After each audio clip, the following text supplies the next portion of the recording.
सही जी। अयाज साहब अब मुतनाज़े तो हो जाता है ना जब इस तरह के बयानात आते हैं, फिर हम भी बात करते हैं कैसे इंतखाबात को आप शफाफ इंतखाबात कह सकते हैं।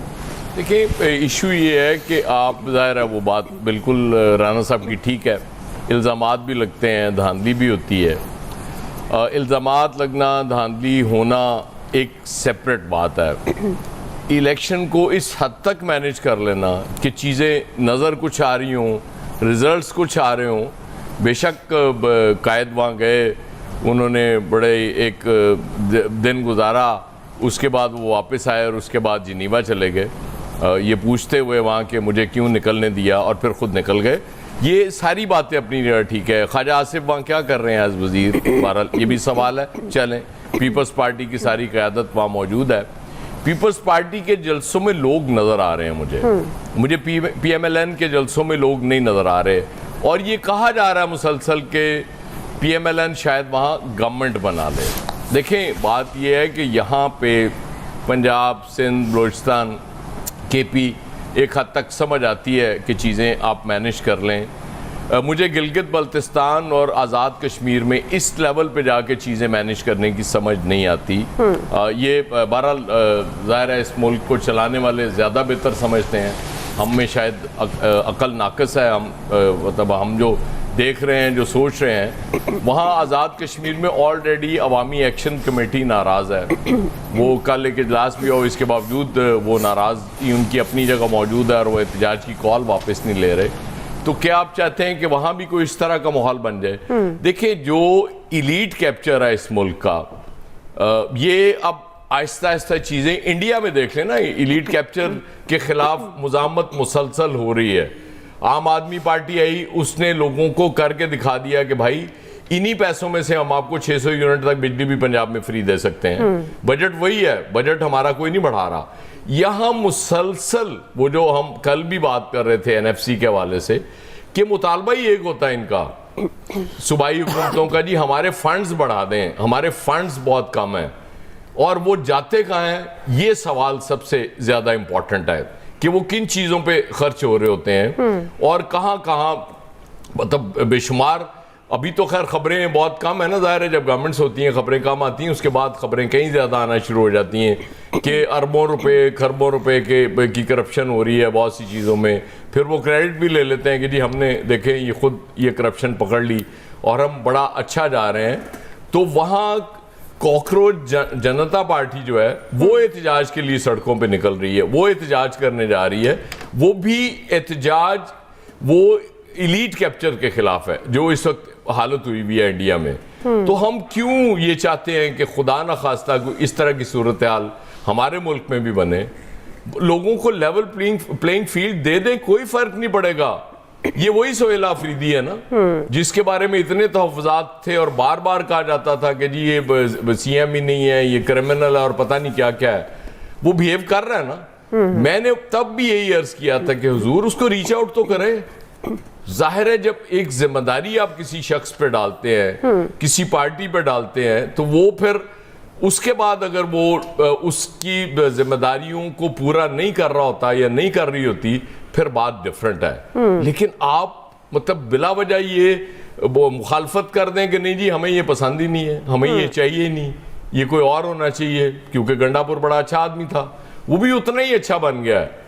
उसने भी, गंडापुर भी मोहसिन नकवी साहब से मुलाकातें करते थे, इसने भी मोहसिन नकवी साहब से मुलाकात कर ली।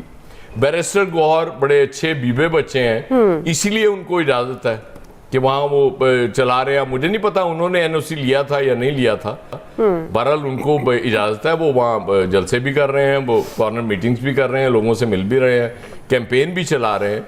तो सवाल ये होता है कि ये NOC लेना ना लेना, ये चीज़ें समझ तो आ रही होती हैं ना जी जी। कि कायद ने NOC लिया ही इसीलिए था ताकि फिर कल को ये बात की जा सके कि देखें मैं अगर NOC लेके जा सकता हूँ तो दी कायद, तो बाकियों की क्या औकात है? ये NOC कैसे लेके नहीं आएंगे? सिंपल बात है। चीज़ें आप उनको जिस तरह से मर्जी वो बयान कर दें, उनको वो उसमें कह दें कि नहीं इस तरह नहीं है, इस तरह है, और ये होता है हर जगह, हर दफ़ा, हर इलेक्शन में। हमें चीज़ों को बेहतर करने की तरफ हम क्यों नहीं जाते? हम चीज़ों को पहले से ज़्यादा ख़राब करने की तरफ क्यों जा रहे हैं? मेरा सिर्फ ये सवाल है कि वो नौजवान अगर पीटीआई के अगर वो उनको टिकट दे दिए, चले, उनको बता ना निशान है उनके पास, ना उनकी पार्टी है उनके पास, इसके बावजूद अगर वो जीत जाते हैं तो वो भी इसी मुल्क के हैं ना यार, वो कोई बाहर से तो नहीं आ रहे। ठीक, आपका क्या ख्याल है? इंडिया से आ रहे हैं, चाइना से आके वहां पे हुकूमत करेंगे? वो भी यहीं से होंगे। तो अगर वो जीत जाते हैं तो व्हाई नॉट? आप जो भी जीतता है, मुझे इससे फर्क नहीं पड़ता कि वहां कौन जीतता है, लेकिन इस लेवल पे आई एम सॉरी टू से चीज़ें मैनेज नहीं करनी चाहिए। सही है जी, आप समझते हैं चीज़ें मैनेज नहीं करनी चाहिए, और अगर कुछ बेहतरी आ सकती है इंतखाबात के हवाले से, जो मामलात होते हैं उसको बेहतर कर लेना चाहिए, क्योंकि बारहा इलेक्शन रिफॉर्म्स की भी बात होती है और यही जमातें जो अभी भी एक दूसरे पर इल्ज़ाम भी लगा रही हैं, लेवल प्लेइंग फील्ड की भी बात करें, अनफॉर्चुनेटली ये एक टेबल पर बैठकर रिफॉर्म्स की तरफ फिर भी नहीं जाते। क्विकली ब्रेक से वापस आएंगे, यहीं से कंटिन्यू करेंगे।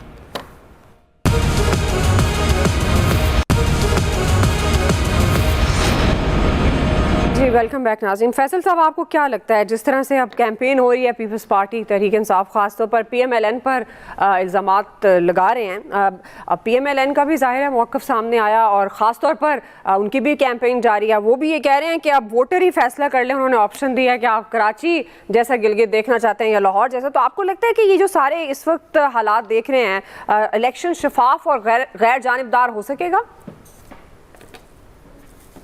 अब ये देख लें, गिलगित और बल्तिस्तान का जो इलेक्शन है वो कराची के ऊपर लड़ा जा रहा है। वो मुस्लिम लीग नून वाले वहाँ के लोगों से सवाल पूछ रहे हैं कि आपको जो गिलगित है लाहौर जैसा चाहिए या कराची जैसा चाहिए। अब कराची की हालत कैसी होगी? पीपल्स पार्टी ये सवाल नहीं पूछ पा रही कि उनको वहाँ के लोगों से पूछे कि आपको लाहौर चाहिए या कराची चाहिए। तो आपको इससे अंदाज़ा लगे कि कराची की सूरत जो है वो कैसी होगी। हर जगह चर्चे कराची के माशाल्लाह, बुरे लफ्ज़ों में ही है लेकिन चले है तो सही। बात यह है कि ऐसा लगता है कि इस इलेक्शन के बाद जो है तहरीक इंसाफ भी वहीं खड़ी होगी, सॉरी पीपल्स पार्टी भी वहीं खड़ी होगी जहाँ तहरीक इंसाफ है। गिलगित की इलेक्शन की हद तक तो कम से कम दोनों जो है वो एक ही सब में जो है वो खड़े हो जाएंगे। बिलावल साहब ने तो लोगों से कहा था मैं फॉर्म 47 का इंतज़ाम कर रहा हूँ। अब देखें उनसे फॉर्म 47 का इंतज़ाम होता है या नहीं होता, या फॉर्म 47 जो है वो नून लीग ले जाती है। अब इलेक्शन में जो है ना, ये इस बात की अहमियत नहीं ख़त्म हो चुकी है जो नज़र आता है पाकिस्तान में कि वोट किसको मिलेगा। इम्पोर्टेंट इस बात की है कि फॉर्म 47 किसको मिलेगा। अब ये बात तो लोग पहले मुखालफिन करते थे, अब तो जो जमातें हुक्मरानी के मज़े में वो भी ये कर रही हैं। बिलावल साहब तो जाहिर सी बात है अपोजिशन तो नहीं है ना, सिंध भी इनका है, सदर पाकिस्तान भी इनका है, पंजाब का गवर्नर भी इनका है, वो भी कह रहे हैं कि मैं फॉर्म 47 ले आऊँगा। तो अब देखें फॉर्म 47 का जो है वो कुर्रा जो है वो किसके नाम खुलता है। जिसके नाम खुलेगा वही जो है गिलगित की जो हुकूमत जो है बना लेगा। चले अच्छी बात है, हमने आपसे कहा था एक ऐसी ईजाद हो गई है। अब ये ईजाद जो है ना, इसके असरात आहिस्ता आहिस्ता और बढ़ेंगे, तो असरात जो है इसके बढ़ते चले जा रहे हैं। तो यही फॉर्म 47 पे आज जो लोग खुश हो रहे हैं, यही फॉर्म 47 हो सकता है कल इनके लिए जो है रोने का बाइस बन जाएगा। लेकिन होना अब यही है, यही फॉर्म 47 जो है पाकिस्तान की सियासत को जो है ना वो चलाया करेगा। अच्छी बात है, ये तो मुकाफात अमल है, इसमें जो है सब लपेटे में इसकी आएंगे। और इस इलेक्शन के बाद तो सूरत हाल जो है ना बहुत मज़ेदार हो जाएगी। तो असल जो टेस्ट आएगा ना वो इलेक्शन के बाद आना है। तो देखें इलेक्शन के बाद जो है वो सूरत हाल क्या बनती है। लेकिन ज़ाहरी तौर पे मुकाबला तो बड़ा दिलचस्प हो रहा है। एक पार्टी को आउट कर दिया गया है, लेकिन दो पार्टियां तो बहरहाल जो है वो भरपूर अंदाज में अपनी मुहिम चला रही हैं। और इस मुहिम में